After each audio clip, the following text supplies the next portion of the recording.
Environmental science and engineering sir, ಈ course ಎಷ್ಟು different? Okay, civil environmental engineering ಅಂತ ಹೇಳ್ತಾರೆ ಈ ಕೋರ್ಸ್ಗೆ. ಇದು ಕೂಡ ಕೆಲವು ಕಾಲೇಜಲ್ಲಿ ಇಡೀ ರಾಜ್ಯದಲ್ಲಿ ಪ್ರೆಸೆಂಟ್ ಇದೆ. ಎಸ್ ಜೆ ಗೌರ್ಮೆಂಟ್ ಪಾಲಿಟೆಕ್ನಿಕಲ್ಲಿ ಕೂಡ ಈ ಕೋರ್ಸ್ ನಮ್ಮ ಹತ್ರ ಇದೆ, ಸಿವಿಲ್ ಎನ್ವಿರಾನ್ಮೆಂಟಲ್ ಇಂಜಿನಿಯರಿಂಗ್ ಅಂತ ಒಂದು ಯುನಿಕ್ ಕೋರ್ಸು. ಇದು ಕೂಡ ಅತ್ಯಂತ ಬೇಡಿಕೆದಾಯಕ ಆಗಿರ್ತಕ್ಕಂಥ ಕೋರ್ಸು. ಕೆಲವೇ ವಿದ್ಯಾರ್ಥಿಗಳು ಇದರಲ್ಲಿ ಸ್ಟಡಿ ಮಾಡ್ತಾರೆ. 40 ಇಂಟೆಕ್ ಇದೆ, 40 ಸ್ಟೂಡೆಂಟು. ಕೆಲವೇ ವಿದ್ಯಾರ್ಥಿ ಆಗಿರೋದ್ರಿಂದ ಬೇಡಿಕೆ ಜಾಸ್ತಿ ಆಗಿರೋದ್ರಿಂದ ಇವರು ಕೂಡ ಜಾಬ್ ಓರಿಯೆಂಟೆಡ್ ಕೋರ್ಸ್ ಅಂತಲೇ ನಾವು ಹೇಳ್ಬೋದು. ಸೊ ಈ ಕೋರ್ಸಲ್ಲಿ ನೋಡಿ ಅವರು ಓದ್ತಾರೆ ವಾಟರ್ ಟ್ರೀಟ್ಮೆಂಟ್ ಪ್ರೋಸೆಸ್. ನಾವು ಮನೆಗೆ ಕುಡಿಯೋಕ್ಕೆ ನೀರು ಬೇಕಾದರೆ ಪ್ಯೂರ್ ವಾಟರ್ ಬೇಕು, ನಾವು ಬದುಕಬೇಕಾದ್ರೆ ಪ್ಯೂರ್ ಏರ್ ಬೇಕು.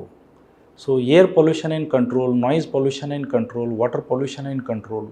ಈ ಪೊಲ್ಯೂಷನ್ ಇನ್ ಕಂಟ್ರೋಲ್ ಬಗ್ಗೆ ತುಂಬ ಡೀಪಾಗಿ ಇವರು ಅಧ್ಯಯನ ಮಾಡ್ತಾರೆ.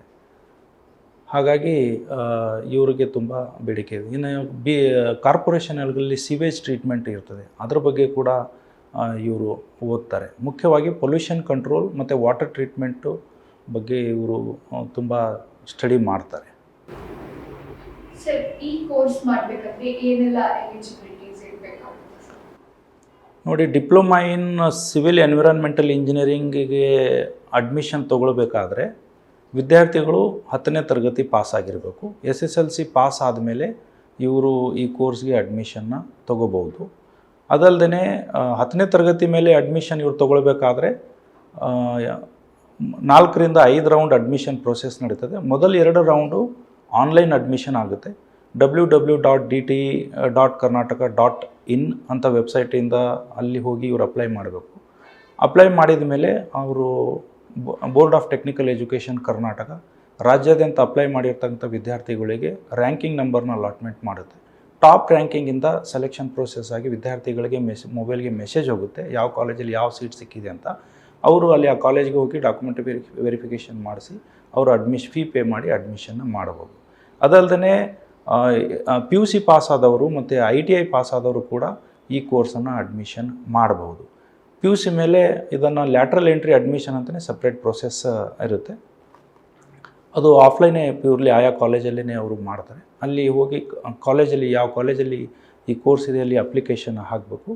ಅಪ್ಲಿಕೇಶನ್ ಹಾಕಿದ ಮೇಲೆ ಅವರು ಕಾಲೇಜ್ ಹಂತದಲ್ಲಿನೇ ರ್ಯಾಂಕಿಂಗ್ನ ವಿದ್ಯಾರ್ಥಿಗಳಿಗೆ ಮೆಸೇಜ್ ಮೂಲಕ ಕೊಡ್ತಾರೆ. ಟಾಪ್ ರ್ಯಾಂಕಿಂಗಿಂದ ರ್ಯಾಂಕಿಂಗ್ ಅಲಾಟ್ ಆಗುತ್ತೆ. ಟಾಪ್ ರ್ಯಾಂಕಿಂಗಿಂದ ವಿದ್ಯಾರ್ಥಿಗಳಿಗೆ ಕೌನ್ಸಿಲಿಂಗಿಗೆ ಕರೆದು ಅವರು ಡಾಕ್ಯುಮೆಂಟ್ ವೆರಿಫಿಕೇಷನ್ ಮಾಡಿ ಸೀಟ್ ಅಲಾಟ್ಮೆಂಟ್ನ ಅವರಿಗೆ ಮಾಡ್ತಾರೆ.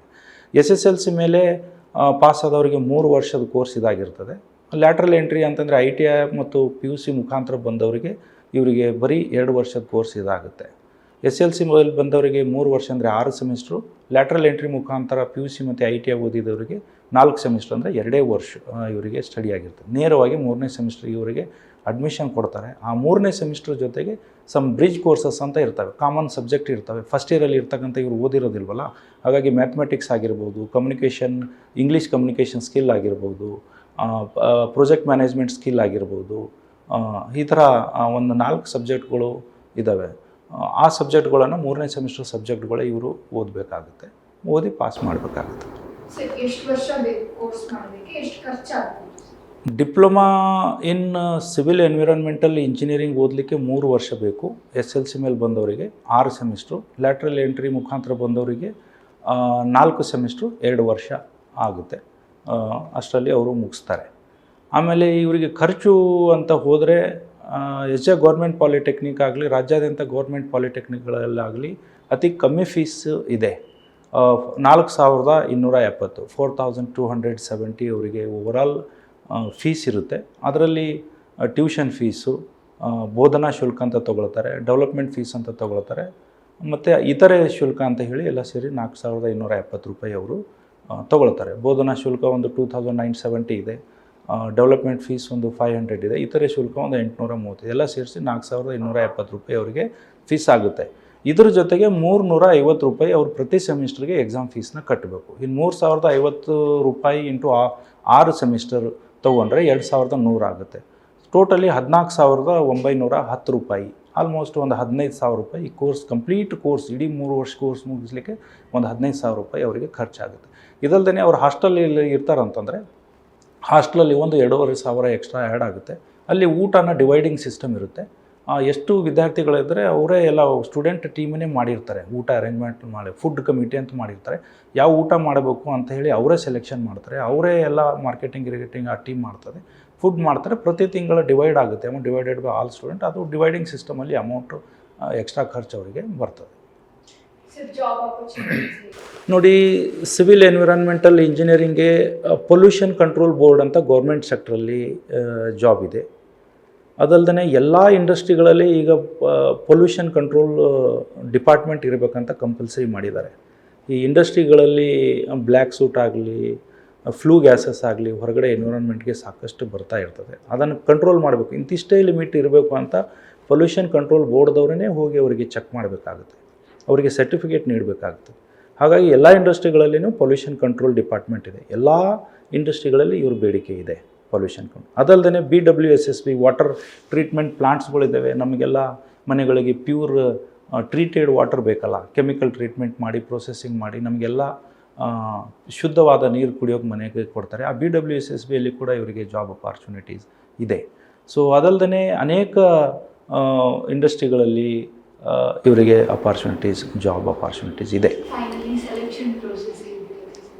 ನೋಡಿ, ಇಂಟರ್ವ್ಯೂ ಪ್ರೋಸೆಸ್ಸಲ್ಲಿ ಸಾಕಷ್ಟು ವಿಧಾನಗಳಿದ್ದಾವೆ.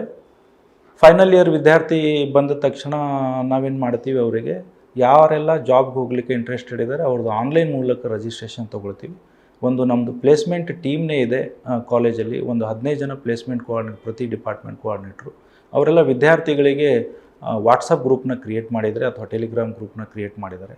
ನಾವು ಯಾವೆಲ್ಲ ಇಂಡಸ್ಟ್ರಿ ಇಂಟರ್ವ್ಯೂಗೆ ಬರ್ತಾ ಇದೆ ಅಂತ ಒಂದು ಮೆಸೇಜ್ ಹಾಕಿಬಿಟ್ಟು ಅದರಲ್ಲಿ ಲಿಂಕ್ನ ಕಳಿಸ್ತೀವಿ ಅವ್ರು ರಿಜಿಸ್ಟ್ರೇಷನ್ ಮಾಡಲಿಕ್ಕೆ. ಆ ಲಿಂಕನ್ನು ಕ್ಲಿಕ್ ಮಾಡಿ ಅವರು ಬೇಕಾಗಿರ್ತಂಥ ಕ್ವಶನರೀಸ್ ಫಿಲ್ ಮಾಡಿ ಸಬ್ಮಿಟ್ ಮಾಡ್ತಾರೆ. ಎಂಟೈರ್ ಕಾಲೇಜು ಯಾರೆಲ್ಲ ಇಂಟ್ರೆಸ್ಟೆಡ್ ಇದ್ದಾರೆ, ಮುಖ್ಯವಾಗಿ ಕಂಪ್ನಿಗಳಿಗೆ ಇಂಟ್ರೆಸ್ಟೆಡ್ ಹುಡುಗರು ಬೇಕಾಗ್ತಾರೆ. ಈಗ ಸಿವಿಲ್ ಎನ್ವಿರಾನ್ಮೆಂಟಲ್ ಇಂಜಿನಿಯರಿಂಗಲ್ಲಿ 40 ಜನ ಹುಡುಗರು 40 ಜನರಿಗೂ ಜಾಬ್ ಬೇಕಾಗ್ತಾ ಇರಲ್ಲ. ಸೊ ಅದರಲ್ಲಿ ಅರ್ಧ ಜನ 50% ಹೈಯರ್ ಸ್ಟಡಿ ಹೋಗ್ತಾರೆ, ಇರೋ 50%ಅಲ್ಲಿ ಕೆಲವು ಜನ ಇಂಟ್ರೆಸ್ಟೆಡ್ ಇರಲ್ಲ. ಅವರು ಕೂಡ ಯಾವ ಥರ ಕಂಪ್ನಿ ಇದೆ, ಪ್ರತಿಷ್ಠಿತ ಕಂಪ್ನಿ ಇದ್ದರೆ ಮಾತ್ರ ರಿಜಿಸ್ಟರ್ ಮಾಡಿದ್ರೆ ಮಾಡೋದಿಲ್ಲ. ಹಾಗಾಗಿ ನಾವೇನು ಮಾಡ್ತೇವೆ, ಪ್ರತಿ ಕಂಪ್ನಿ ಯಾವುದು ಬರ್ತದೆ ಅವತ್ತಿಗೆ ಒಂದು ಸಪ್ರೇಟ್ ಲಿಂಕ್ ಕೊಡಿ.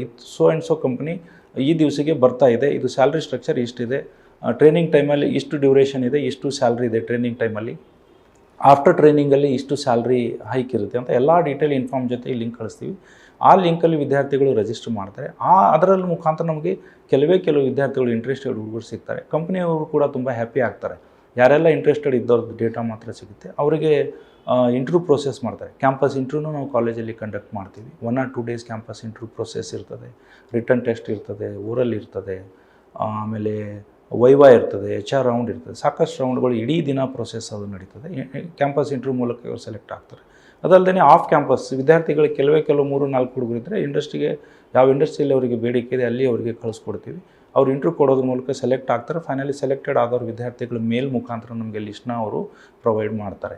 ಅದಲ್ಲದೆ ಅನೇಕ ಗೌರ್ಮೆಂಟ್ ಸೆಕ್ಟರ್, ನಾನು ಹೇಳಿದ್ನಲ್ಲ, BWSSB water board, pollution control board ಅಂತ ಇದ್ದಾವೆ. ಆ ಕಡೆ ಎಲ್ಲ ಇವರಿಗೆ ಗೌರ್ಮೆಂಟ್ ಜಾಬ್ ಅವೈಲೇಬಿಲಿಟಿ ಕೂಡ ಇದೆ. ಟೀಚಿಂಗ್ ಡಿಪಾರ್ಟ್ಮೆಂಟಲ್ಲಿ ಕೂಡ ಇವರು ಅನೇಕ ಕಡೆ ಇವರಿಗೆ ಅವಕಾಶಗಳಿದ್ದಾವೆ. ಉನ್ನತ ವ್ಯಾಸಂಗ ಮಾಡಲಿಕ್ಕಂತೂ ಸಾಕಷ್ಟು ಇವರಿಗೆ BE ಮಾಡ್ಬೋದು ಸಿವಿಲ್ ಎನ್ವಿರಾನ್ಮೆಂಟಲ್ ಇಂಜಿನಿಯರಿಂಗ್, MTech ಇನ್ civil environmental engineering, PhD course ಕೂಡ ಇದರಲ್ಲಿ ಕೂಡ ಅವರು ಮಾಡ್ಬೋದು. ಅನೇಕ ಅವಕಾಶಗಳು ಅವರಿಗೆ ಇದ್ದಾವೆ. ಕೋರ್ಸ್ಗೆ ಅಡ್ಮಿಷನ್ ತೊಗೊಳ್ಬೇಕಾದ್ರೆ SSLC ನಂತರ ಅವರು SSLC ಕೋರ್ಸ್ ಮುಗಿದ ಮೇಲೆ ಆಲ್ ಸಬ್ಜೆಕ್ಟ್ ಪಾಸ್ ಆದವ್ರ ವಿದ್ಯಾರ್ಥಿಗಳು www.dte.karnataka.in ವೆಬ್ಸೈಟ್ ಮೂಲಕ ಅವರು ಅಪ್ಲೈ ಮಾಡ್ಬೋದು. ಮೊದಲು 2 round online seat allotment process ಆಗುತ್ತೆ. ಅದು ಟೆಕ್ನಿಕಲ್ ಎಜುಕೇಷನ್ ಬೋರ್ಡ್ ಕರ್ನಾಟಕದವರೇ ಮಾಡ್ತಾರೆ. ಅಪ್ಲಿಕೇಶನ್ ಫಿಲ್ ಆಗಿದ ಮೇಲೆ ವಿದ್ಯಾರ್ಥಿಗಳು ಸಬ್ಮಿಟ್ ಮಾಡಿದ ಮೇಲೆ ಟಾಪ್ ರ್ಯಾಂಕಿಂಗ್ ಮೂಲಕ ಅವರಿಗೆ ರ್ಯಾಂಕಿಂಗ್ನ ಅಲಾಟ್ಮೆಂಟ್ ಮಾಡ್ತಾರೆ ಟಾಪ್ ಪರ್ಸೆಂಟೇಜಿಂದ. ಆ ರ್ಯಾಂಕಿಂಗ್ನ ಅವರಿಗೆ ವಿದ್ಯಾರ್ಥಿಗಳ ಮೊಬೈಲ್ಗೆ ಮೆಸೇಜ್ ಹೋಗುತ್ತೆ. ಆ ಮೆಸೇಜ್ ಮೂಲಕ ಅವರಿಗೆ ಸೋ ಆ್ಯಂಡ್ ಸೋ ಕಾಲೇಜಲ್ಲಿ ನಿಮಗೆ ಸೀಟ್ ಸಿಕ್ಕಿದೆ ಅಂತ ನಂತರ ಮೆಸೇಜ್ ಹೋಗುತ್ತೆ ರ್ಯಾಂಕಿಂಗ್ ಪ್ರಕಾರ. ಅವರು ಆ ಕಾಲೇಜ್ಗೆ ಹೋಗಿ ಫೀಸ್ ಪೇಮೆಂಟ್ ಮಾಡಿ ಡಾಕ್ಯುಮೆಂಟ್ ವೆರಿಫಿಕೇಷನ್ ಮಾಡಿ ಅವರು ಅಡ್ಮಿಷನ್ ಮಾಡ್ತಾರೆ. ಆನ್ಲೈನ್ ಅಪ್ಲಿಕೇಶನ್ 2 ರೌಂಡ್ ಆದಮೇಲೆ ಆಫ್ಲೈನ್ ಅಡ್ಮಿಷನ್ ಆಗುತ್ತೆ. ಯಾವ ಕಾಲೇಜಲ್ಲಿ ಈ ಕೋರ್ಸ್ ಇದೆ ಆ ಕಾಲೇಜಿಗೆ ಹೋಗಿ ಅಪ್ಲಿಕೇಶನ್ ಹಾಕಿದರೆ ಅಲ್ಲಿ ಕೂಡ ರ್ಯಾಂಕಿಂಗ್ನ ಅಲಾಟ್ಮೆಂಟ್ ಮಾಡ್ತಾರೆ ಟಾಪ್ ಪರ್ಸೆಂಟೇಜಿಂದ. ಅದರ ಪ್ರಕಾರ ಅವರಿಗೆ ವಿದ್ಯಾರ್ಥಿಗಳಿಗೆ ಮೆಸೇಜ್ ಹೋಗುತ್ತೆ.